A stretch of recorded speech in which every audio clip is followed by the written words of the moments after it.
Hello friends, मैं निशान चौधरी आप सभी का अपने और आप सभी के चैनल द साइंस कॉमरेड में स्वागत करता हूं।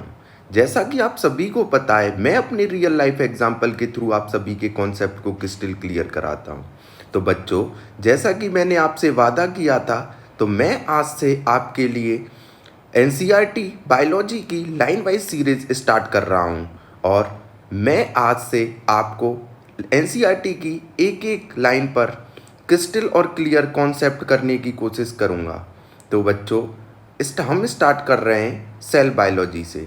तो बच्चों, सबसे पहले मैं आपको बता दूं कि मेरा सेल बायोलॉजी को लेने का मकसद क्या था। हालांकि स्ट्रेटेजी वीडियो में भी मैंने कुछ बात की थी आपसे, लेकिन यहाँ पर दोबारा से हम एक बार और आपको रूबरू करा दूं कि सेल बायोलॉजी को लेने का मेरा मकसद क्या है।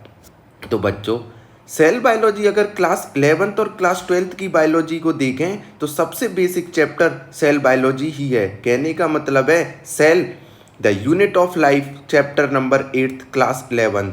अगर ये आपको नहीं आता तो मैं नहीं मानता कि क्लास 11th और क्लास 12th को बायोलॉजी के एक भी चैप्टर को आज समझ सकते हो। हाँ, रटने वाली बात अलग है। अगर आप क्या रट के एग्जाम में जाना चाहते हो तो सिक्वेंसली फॉलो कर सकते हैं। जैसे क्लास 11th उठाई, चैप्टर 1 2 3 4 आगे बढ़ गए, क्लास 12th 1 2 3 4। लेकिन बच्चों, ये ऐसा चैप्टर है सेल, अगर ये आपको आ जाएगा तो फिर आपको किसी भी चैप्टर को पढ़ने में दिक्कत नहीं आने वाली है। तो बच्चों, ये मेरा मकसद था, केवल और केवल। तो सबसे पहले हम सेल चैप्टर को अच्छे से पढ़ेंगे। आज मेरा ये cell chapter the unit of life class 11th का पहला पार्ट रहने वाला है। तो बच्चों, आज मेरा ये पहला पार्ट रहने वाला है, cell the structure of life. तो पहले ही डाल देता हूं मैं पार्ट 1।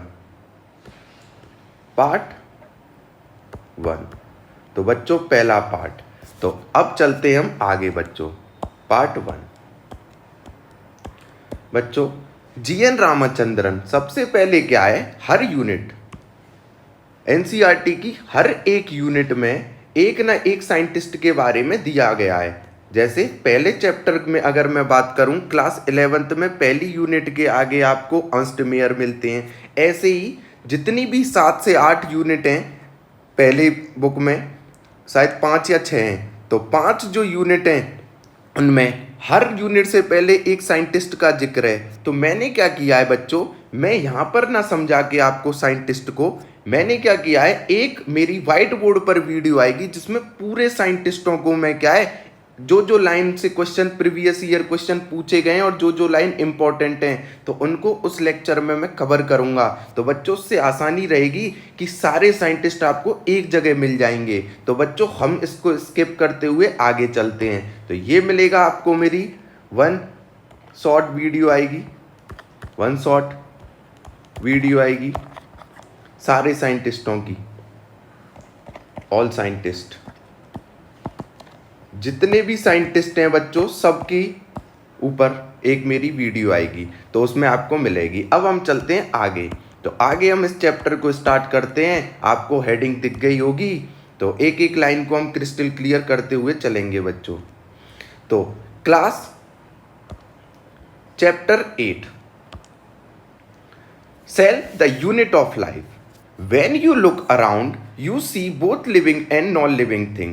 जब भी आप अपने आसपास देखते हो तो आप लिविंग थिंग्स भी देखते हो, कुछ नॉन लिविंग थिंग्स भी देखते हो। जैसे आप कुछ अपने मम्मी पापा या आपके घर में डॉगी है उनको भी देख रहे हो, और जैसे आपकी बुक टेबल जिस पे आप पढ़ रहे हो उसको भी देखते हो। तो ये लाइन हमारी ये कहती है, When you look around, you see both living and non-living things. You must have wondered and asked yourself.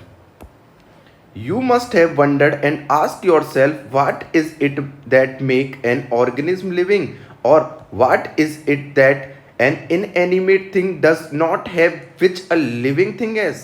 अब ये लाइन ये कह रही है, क्या आप इस चीज से रूबरू हो कि क्या चीज आपको ऑर्गेनिज्म को लिविंग बना रही है, और इनएनिमेट का मतलब है नॉन लिविंग से, और ऐसा क्या चीज है जो लिविंग से नॉन लिविंग को डिफरेंट बना रहा है।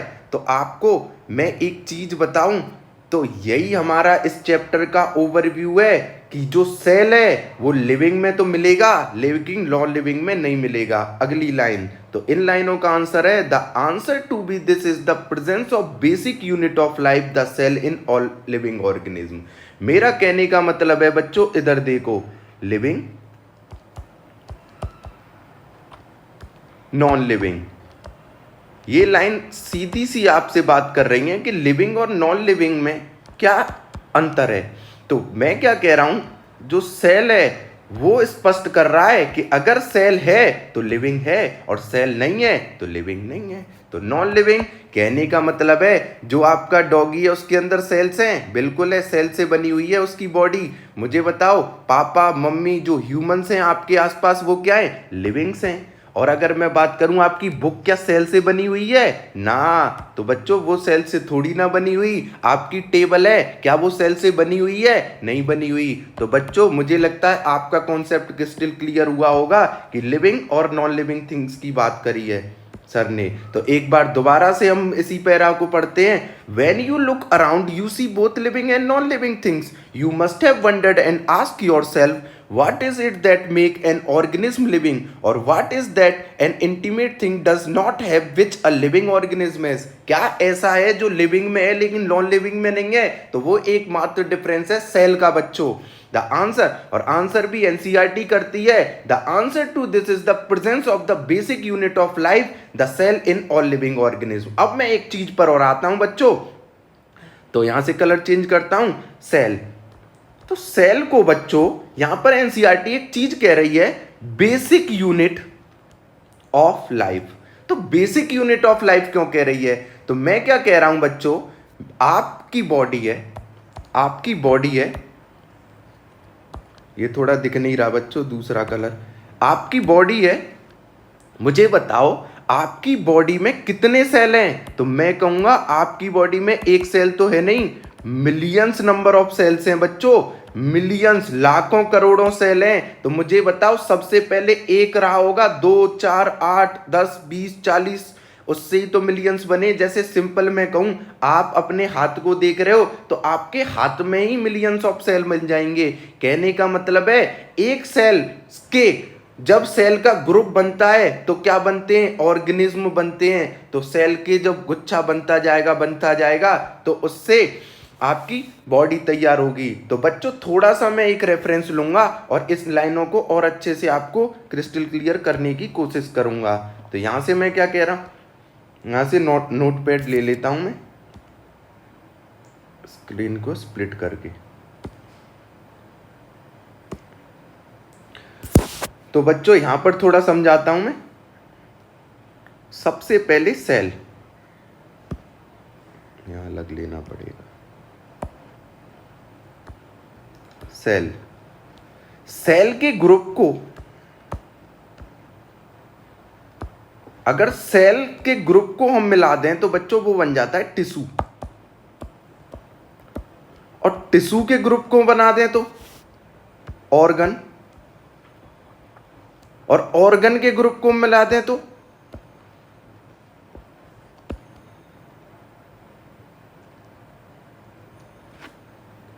ऑर्गन सिस्टम, ऑर्गन सिस्टम के ग्रुप को मिला दें तो ऑर्गेनिज्म।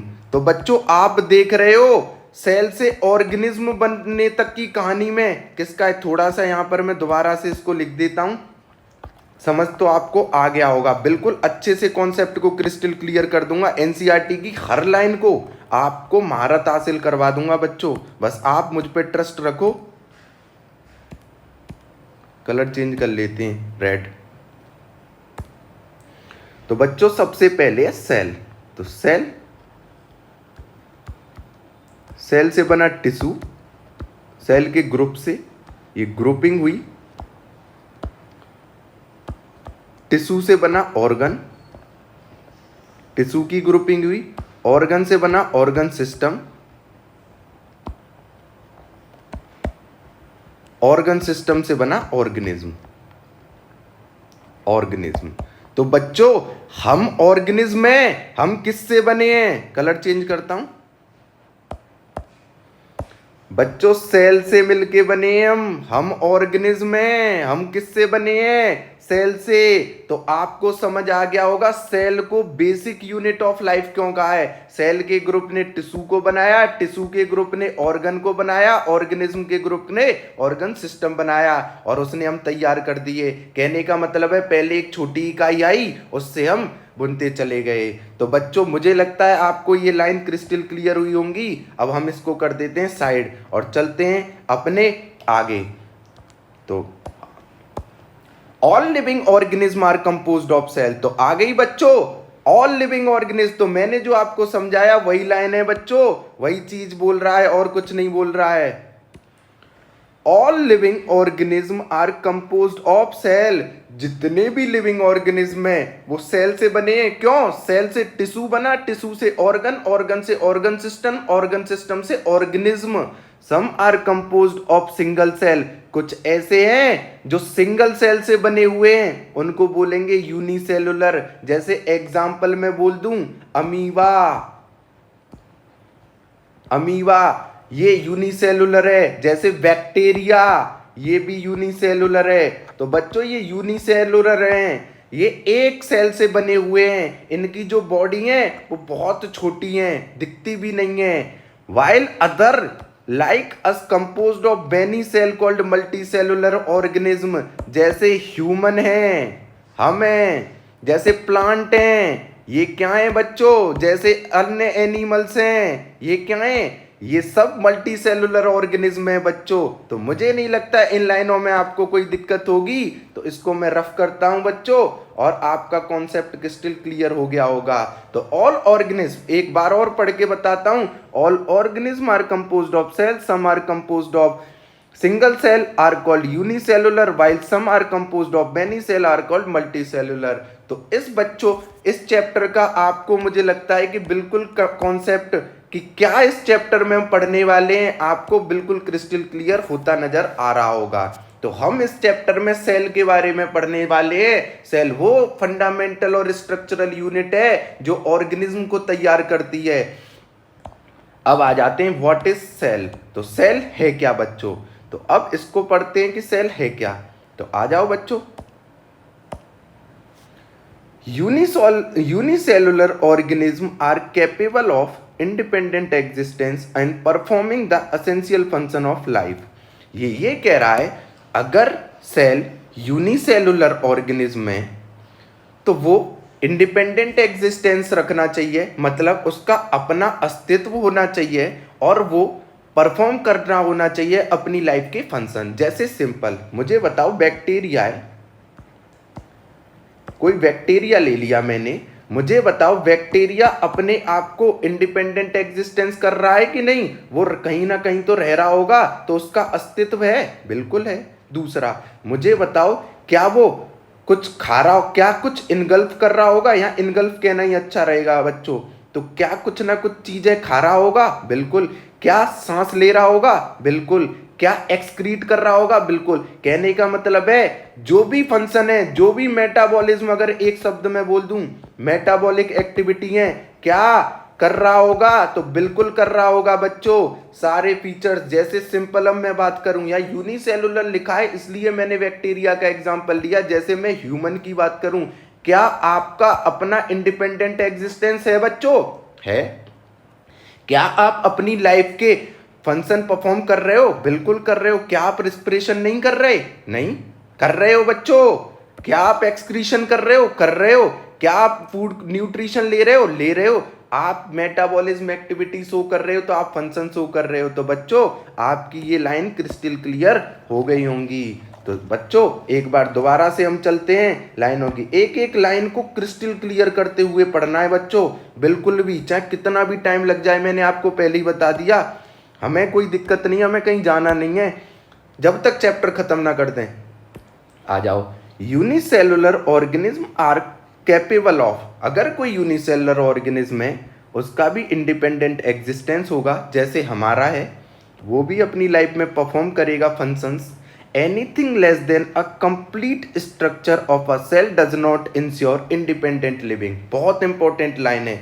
अगर बच्चों मैं क्या कह दूं बैक्टीरिया है ये पूरा, मैं इस बैक्टीरिया को यहां से हटा के ये कह दूं आधी बॉडी, मुझे बताओ, वो तो एक तरीके से खत्म हो गई। जैसे मैं क्या करूं, कोई ह्यूमन है, उसको आधा काट दूं और कहूं कि तुम सर्वाइव, तुम सेल हो या तुम बॉडी हो, तो नहीं बच्चों, उसका मेटाबॉलिज्म एक्टिविटी रुक जाएगी, उसका इंडिपेंडेंट एग्जिस्टेंस होगा नहीं होगा। मुझे बताओ, इसकी बॉडी को आधा कर दिया तुमने या इसके कुछ सेलों को हटा दिया, तो मुझे बताओ एनीथिंग लेस देन वो कंप्लीट स्ट्रक्चर थोड़ी ना है। फिर anything less than a complete structure of cell does not ensure independent living, क्योंकि उसके फंक्शन रुक जाएंगे, उसकी मेटाबॉलिज्म रुक जाएगी। तो मुझे बताओ कैसे हम उसको सेल बोल सकते हैं। तो कोई भी चीज कंप्लीट है तो इंडिपेंडेंट एग्जिस्टेंस शो करेगी और एसेंशियल फंक्शन शो करेगी, लेकिन अगर anything less than a complete structure है सेल की, does not ensure independent existence. तो इस लाइन का भी आपको मतलब समझ आया बच्चों। अब चलते हैं आगे। Hence cell is the fundamental structural and functional unit of all living organism. तो फिर से वही लाइन बोली जो हमने इंट्रोडक्शन में पढ़ी थी, सेल वो फंडामेंटल, वो छोटी इकाई है जो स्ट्रक्चरल और functional unit of living organism है। तो यही डिफरेंस था जो इनएनिमेट मैटर का था और ऑर्गेनिज्म का था। अब थोड़ा सा साइंटिस्ट का जिक्र है बच्चों, आगे हम चलते हैं। Anton von Leeuwenhoek. तो बच्चों इन्होंने क्या है, इसको हम पढ़ते हैं। Anton von Leeuwenhoek first saw and describe a living cell.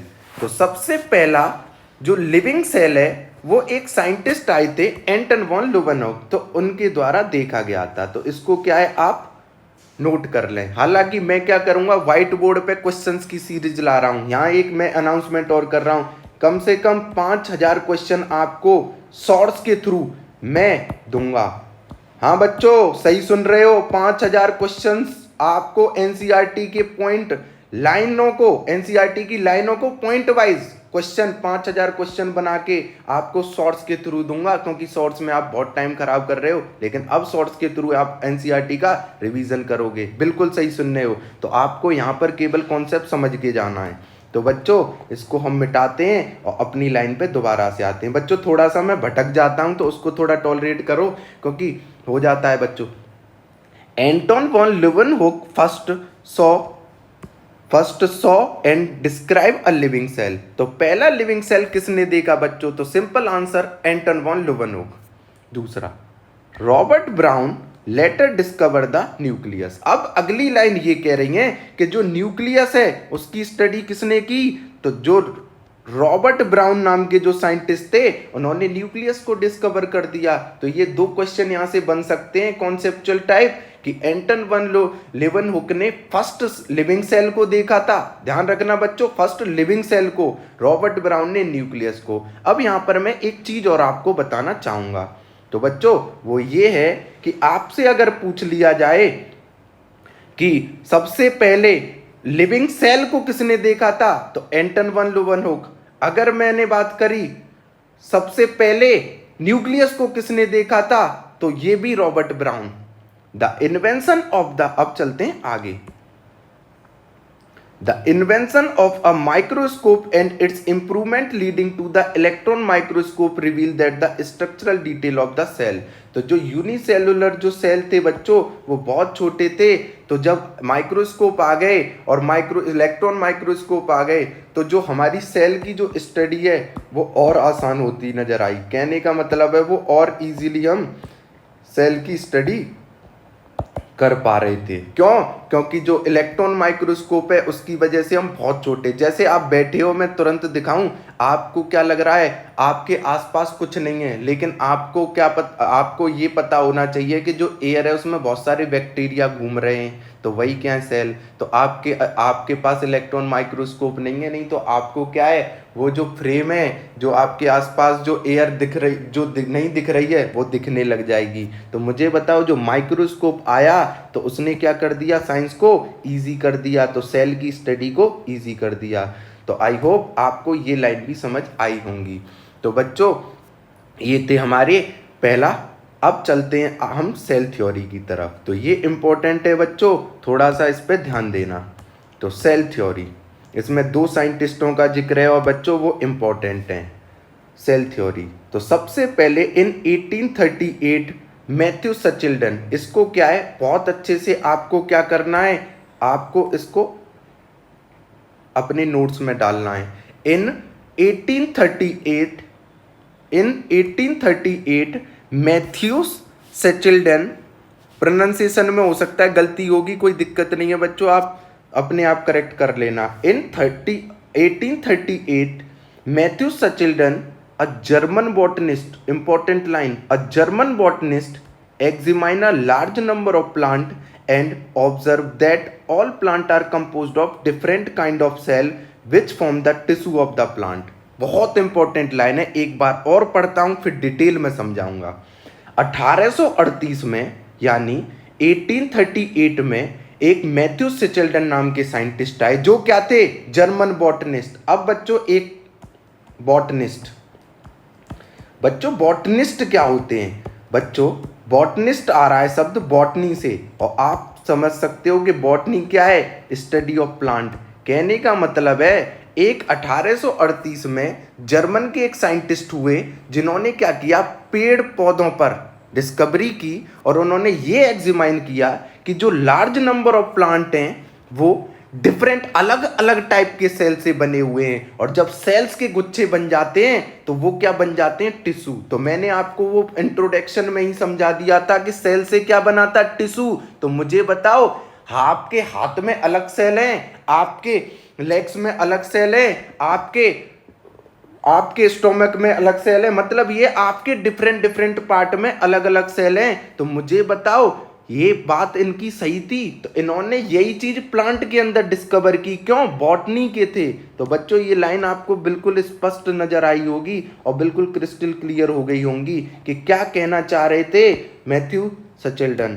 तो सबसे पहले तो ये कौन थे, ये थे जर्मन बॉटनिस्ट। इसने किस पे बात की, इन्होंने लार्ज नंबर ऑफ प्लांट पे बात की, जिन्होंने ऑब्जर्व किया कि all plant are composed of different kind of cell which form the tissue of the plant at about the same time. इन्हीं के टाइम पे 1838 में ये आए। अब एक साल बढ़ा देना, 1839, क्या 1839।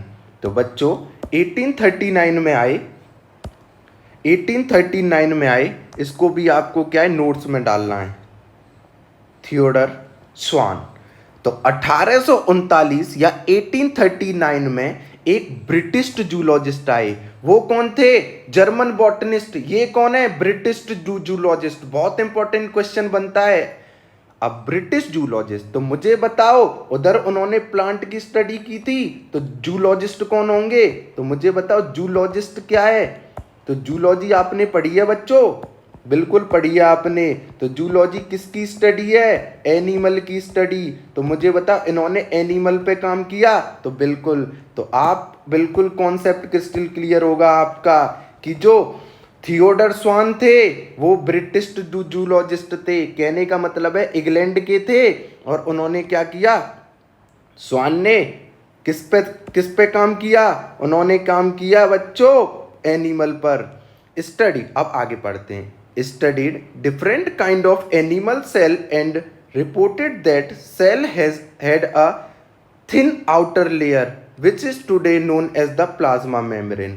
जो थियोडर स्वान थे उन्होंने, वो क्या थे, ब्रिटिश जूलॉजिस्ट थे, यानी कि उन्होंने एनिमल पर डिस्कवरी की। उन्होंने ये पाया, जब वो different type of animal cell देख रहे थे, तो उन्होंने ये पाया जो सेल हैं वो आउटर लेयर में गुथे हुए हैं, और उनसे एक आउटर लेयर बनी हुई है जिसको आज, उन्होंने नहीं कहा था, आज हम उसको प्लाज्मा मेम्ब्रेन के नाम से जानते हैं। तो बच्चों study different type of animal cell and reported that cell as a thin outer layer today known as plasma membrane. मैं सिंपल पूछ लूं आपकी, ये मैंने कह दिया ये है एनिमल सेल। एनिमल सेल में ये जो आउटर, ये पूरा एनिमल सेल है ये। अब मैं ये कह दूं कि इसकी सबसे जो भारी परत है ये क्या है, तो इन्होंने कहा यही प्लाज्मा से क्या है, प्लाज्मा मेम्ब्रेन। तो बच्चों यही इन्होंने कहा कि जो different type of animal cell report हो रहे हैं उनकी जो बहुत पतली और जो आउटर लेयर है उसको प्लाज्मा मेम्ब्रेन कहते हैं। हालांकि नाम प्लाज्मा मेम्ब्रेन इन्होंने नहीं दिया था। क्वेश्चन आता है, बच्चे गलत करते हैं क्या, प्लाज्मा असर्शन रीजन में क्वेश्चन आ सकता है, तो बच्चे यहाँ गलत करेंगे, फंसेंगे कि थिन आउटर लेयर जो सेल की है वो प्लाज्मा मेम्ब्रेन है, लेकिन इन्होंने केवल ये कहा था कि जो सेल के बाहर एक छोटी सी वो एक बहुत पतली सी लेयर है, बस ये कहा था। और नाम कब पड़ा, ये नाम बाद में पड़ा, प्लाज्मा मेम्ब्रेन। तो क्रिस्टल क्लियर बच्चों, तो बिल्कुल। Swan, a British zoologist, studied different type of animal cell and reported their cell had a thin outer layer which is today known as plasma membrane।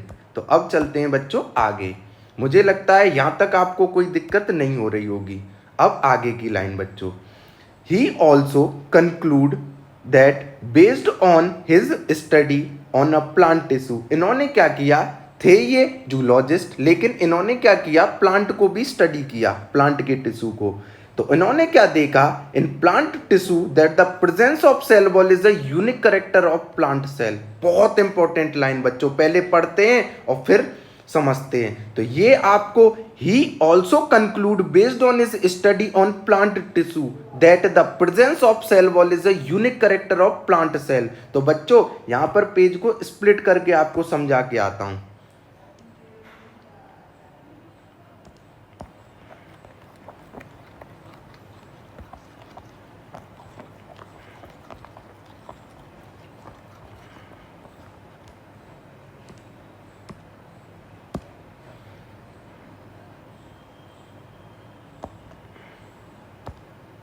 बच्चों जो स्वान थे, वो थे तो क्या, जूलॉजिस्ट, लेकिन उन्होंने क्या किया, थे तो बच्चों क्या, जूलॉजिस्ट, लेकिन उन्होंने क्या किया, एनिमल सेल को तो देखा ही देखा, उन्होंने साथ में प्लांट सेल को भी देखा। एनिमल सेल में इन्होंने ये कंक्लूड किया, जो आउटर लेयर है, जो आउटर थिन लेयर है, वो प्लाज्मा मेम्ब्रेन है, जिसे हम आज प्लाज्मा मेम्ब्रेन कहते हैं बच्चों। लेकिन जब इन्होंने प्लांट सेल को स्टडी किया, इन्होंने ये एग्जामिन किया कि जो प्लांट सेल है उसमें आउटर लेयर, उन्होंने क्या एग्जामिन किया, जब प्लांट सेल है उसमें जो आउटर लेयर है वो क्या है, प्लाज्मा मेम्ब्रेन नहीं है, सेल वॉल है। कहने का मतलब है इसमें जो प्लाज्मा मेम्ब्रेन है इनसाइड मेम्ब्रेन बन गई। कहने का मतलब है अगर आपके पास ये है एनिमल और ये है प्लांट, तो ये एनिमल की जो आउटर लेयर है वो तो प्लाज्मा मेम्ब्रेन है, लेकिन सेल में प्लाज्मा मेम्ब्रेन अंदर है, और वो प्लांट में सेल में प्लाज्मा मेम्ब्रेन अंदर है, और जो आउटर लेयर है वो एक यूनिक फीचर बन गया, उसको सेल वॉल बोला। तो इनका ही दिया हुआ ये फीचर है बच्चों। तो मुझे लगता है आपको क्रिस्टल क्लियर हुई होंगी लाइन। जो स्वान थे वो क्या थे बच्चों, स्वान एक जूलॉजिस्ट थे, उन्होंने सेल एनिमल सेल पर काम किया। एनिमल सेल में उन्होंने क्या देखा, जो थिन आउटर, जो सेल के गुच्छे बाहर जो बने हुए थिन है, थिन गुच्छे जो बाहर बने हुए हैं उनको प्लाज्मा मेम्ब्रेन बोल दिया। फिर इन्होंने क्या किया, प्लांट पर, जूलॉजिस्ट होने के बाद भी प्लांट पर स्टडी की, और इन्होंने क्या किया, प्लांट सेल में सेल मेम्ब्रेन नहीं है, आउटर लेयर क्या है, सेल वॉल। तो ये मोस्ट इंपॉर्टेंट था बच्चों। अब हम चलते हैं फिर से उन्हीं लाइनों पर। तो आई होप आपका कॉन्सेप्ट क्रिस्टल क्लियर हुआ होगा बच्चों। तो आओ, he also conclude based on his study on a plant tissue that the presence of cell wall is the unique character of plant cell। क्यों, क्योंकि एनिमल में सेल मेम्ब्रेन है, प्लांट में सेल मेम्ब्रेन है बच्चों, लेकिन क्या एनिमल में सेल मेम्ब्रेन है, वो सेल वॉल है नहीं, प्लांट में केवल सेल वॉल है। On the basis of this Swan proposed the hypothesis that a body of plant and animal are composed of cell and product of cell. Important line बच्चों। तो इन्हीं के basis पर जो स्वान थे उन्होंने क्या किया, एक हाइपोथेसिस दी, मतलब एक क्वाटेशन दिया, एक अपनी थ्योरी तैयार की, जिसमें इन्होंने कहा जो बॉडी है प्लांट और एनिमल की वो कहीं ना कहीं सेल और सेल के प्रोडक्ट से बनी हुई है। तो बच्चों ध्यान रखना, एनिमल और प्लांट की जो बॉडी है वो सेल और सेल्स के गुच्छों से बनी हुई है। क्रिस्टल क्लियर बच्चों? तो ये बात थी स्वान की। तो आपको क्रिस्टल क्लियर हुए होंगे स्वान और सचिल्डन दोनों। तो दोनों की बात अगर हम करें तो दोनों आपको क्रिस्टल क्लियर हो गए होंगे। तो बच्चों ये अंडरलाइन हट गई है, हम आगे पढ़ते हैं। ये कर दूं दोबारा से? चलो कर देता हूं। अब चलते हैं आगे। तो बच्चों एक और क्वेश्चन यहां से इंपॉर्टेंट बनता है। Schleiden and Schwann together formulate the cell theory. Direct question आता है, who together formulate the cell theory. तो बच्चों फॉर्मुलेट मतलब सेल थ्योरी को जो लाए थे वो कौन थे? दोनों, सचिल्डन और स्वान। लेकिन this theory did not explain as how new cell are form. ये थ्योरी केवल और केवल ये बता रही थी कि जो प्लांट और एनिमल सेल हैं वो सेल और सेल के प्रोडक्ट से बने हुए हैं, लेकिन इसका कोई एक्सपेरिमेंटल प्रूफ नहीं दे पाए ये बच्चों, बस कह गए। इस थ्योरी, अब आगे की लाइन बोल रही है, this theory however did not explain how new cell were form. अब नए सेल, जो पुराने सेल हैं उससे नए सेल कैसे बनेंगे? 1 से 2, 2 से 4, 4 से 8, ऐसे आगे कैसे बनेंगे भाई? सेल और सेल के प्रोडक्टों से जब कोई चीज बन रही है तो मुझे बताओ, तो सेल के प्रोडक्ट भी तो बनने चाहिए। तो सचिल्डन और स्वान को कोई जानकारी नहीं थी कि सेल से सेल के प्रोडक्ट कैसे बनेंगे। तो इन्होंने केवल फॉर्मुलेट किया इस थ्योरी को। क्या किया बच्चों? केवल फॉर्मुलेट किया, इसका कोई एक्सपेरिमेंटल सेटअप नहीं दिया, कोई न्यू सेल कैसे फॉर्म हो ये नहीं बताया था। इंपॉर्टेंट। अब चलते हैं आगे। एक नए साइंटिस्ट रुडोल्फ विर्को, डेट इंपॉर्टेंट है। पहले सचिल्डन कब आए? 1838। स्वान कब आए? 1839। अब रुडोल्फ विर्को कब आए? 1855। तो रुडोल्फ विर्को आए 1855 में। तो बच्चों अब चलते हैं Rudolf Virchow. First explain that cell divide and new cell are form. तो इन्होंने कहा जो सेल है वो डिवाइड करता है और न्यू सेल फॉर्म करता है फ्रॉम प्री एग्जिस्टिंग सेल। जैसे एक सेल है ये, इससे 2 बनेंगे, इससे 4 बनेंगे। तो जो ये पुराने पुराने सेल हैं जो प्री एग्जिस्टिंग है, ये बना, ये न्यू आ गया, ये एग्जिस्टिंग हो गया मतलब पुराना, ये न्यू बना, इनके लिए ये। कहने का मतलब है पीछे पीछे के सेल डिवाइड कर रहे हैं। तो first explain that a cell divide and new cell are form from pre existing cell. इसी को इन्होंने कहा इंपॉर्टेंट, ओमिनिस सेलुला ई सेलुला, ओमिनिस सेलुला ई सेलुला। इंपॉर्टेंट क्वेश्चन डायरेक्ट आता है, हु एक्सप्लेन द टर्म ओमिनस सेलुला ई सेलुला। इंपॉर्टेंट। सेलुला ई सेलुला का मतलब है जो सेल है वो डिवाइड करता है और कहां से आता है? अपने प्री एग्जिस्टिंग सेल से। He modified the hypothesis of Schleiden and Schwann. ये बच्चों मेरे अकॉर्डिंग एनसीईआरटी की गलत लाइन है। अब आप कहोगे कैसे एनसीईआरटी कोई गलत कर रहे हैं मास्टर? नहीं बच्चों, ऊपर लिखा हुआ था कि जो स्वान थे उन्होंने हाइपोथेसिस दी केवल और केवल एनिमल और plant are composed of cell and product of cell. लेकिन यहाँ कह रही है he modified the hypothesis of Schleiden and Schwann. वहां तो स्वान का, सचिल्डन का कोई नाम ही नहीं था, केवल स्वान दे गए थे। To give the cell theory a final shape, cell theory can be explain today as. तो इन्होंने क्या किया, जो रुडोल्फ विर्को थे इन्होंने क्या किया, जो इन्होंने फॉर्मुलेट की थी सचिल्डन और स्वान ने जो सेल थ्योरी, इसको फाइनल शेप दिया। और इन्होंने 2 बात बोली, यहाँ से इंपॉर्टेंट बनती हैं चीज़ें समझना बच्चों। हवा में बात नहीं करनी है आपको, एक एक कॉन्सेप्ट समझ के जाना इंपॉर्टेंट है। एनसीईआरटी की लाइन नहीं पढ़ा रहा हूँ, दिल से पढ़ा रहा हूँ। और कहाँ से क्वेश्चन आ सकता है वहाँ से, और जहाँ से आप गलती कर सकते हो वहाँ से। अभी बताऊंगा अभी कहाँ कहाँ से क्वेश्चन आएंगे यहाँ से। सेल थ्योरी एक्सप्लेन, यहाँ पर रुडोल्फ विर्को की जो एक्सप्लेनेशन थी वो थी all living organism are composed of cell and product of cell. मुझे बताओ, अभी आपने स्वान की जो हाइपोथीसिस थी वो पढ़ी थी, उसमें क्या पढ़ा था? All plant and animal. याद रखना, उन्होंने बोला था कि जितने भी प्लांट और एनिमल हैं वो कंपोज्ड हैं cell and product of cell से। लेकिन रुडोल्फ बिर्को ने प्लांट और एनिमल की बात नहीं की, इन्होंने पूरे लिविंग ऑर्गेनिज्म की बात कर दी है बच्चों। All living organism are composed of cell and product of cell. तो अब आपको क्रिस्टल क्लियर हुआ, रुडोल्फ बिर्को ने क्या है, फॉर्मुलेट ही नहीं किया, पूरा एक्सप्लेन कर दिया। क्यों? क्योंकि ऑल लिविंग ऑर्गेनिज्म में बैक्टीरिया से लेके, फंगस से लेके, प्रोटिस्टा से लेके सब आता है। प्लांट और एनिमल में केवल प्लांट और एनिमल आते। Crystal clear. All cell arise from pre existing cell. तो ये जो दोनों बात बोली ये बहुत इंपॉर्टेंट थी बच्चों। तो क्वेश्चन आ जाता है, बच्चे कर देते हैं। अब गलती कहाँ करते हैं सुन लो। अब आप लोग गलती करते कहाँ हैं यही बताता हूं। आप गलती करते हो ये वाली एक्सप्लेनेशन पे। ये वाली लाइन आती है, इनको पढ़ो बस, जो ब्लू वाली हैं।